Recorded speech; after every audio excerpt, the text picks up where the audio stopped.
Yan si Lek. Kapiyan eh. Eh. Kano electrician dito, Lek? Magkano bigay? 6,000? 6,500? Ayos talaga. 6,000 guys. 300 plus.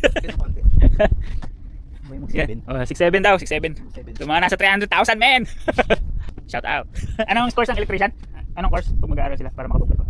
Electrical tsaka electronics pwede. Electric engineering yan? Electrical engineering. Oh, electrical engineering. Saan ba pwede mag-aaral ng? Marami. Sa mga school din. Saan ka graduate? TPU. Sa FPU. FPU ka pala. Sa FPU. Sa mga university. So electrical engineering. 300,000 plus. Talaga. Kape mo na, kape. Tulungan natin si Elik. Magpapalit ng cover ng ilaw. Kopya. Ayan. Kopya. Kasi Elik yung to. Yung cover nung anchor light to, Elik, diba? O, yung anchor light. Sira na daw yung kahon niya plastic. Pero may kasama na palang bulb to. So papalitan ni Elik ang bago. Ayan. Natatanggalin, tapos ikakabit siya. So ito yung isa sa mga trabaho ni Elik. Magpalit ng ito na si partner siya. Hey! Nakapag-vlog din sa taas ng palo.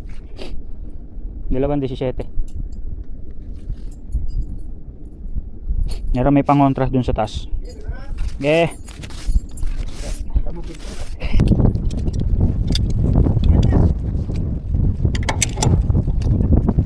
Opa. Ayan. Wait lang Ay, hindi ko ba? Ito. Oh. Ilaw. Yan. Sige. Pinili kang araw. Ayos talaga. 7 plus. Oh, 7 plus daw. 7 plus na pala dito. Kaya sa mga electrician aspiring, ito na kayo. Ay, papalitan. Ayan, testingin na nila kung may kuryente pa. Paano malaman ng reading kung may kuryente pa talaga siya? 220 ang lalabas. Ayan. Bisa wala. Safe. Ako pilawin. May kapay lang bes, diba? Si ng partner.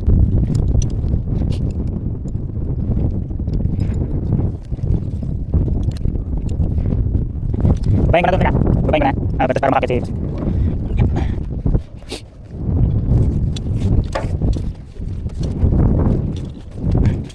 Opa. Kakabit na lang yan kasi ilanganin babalik na kasi yung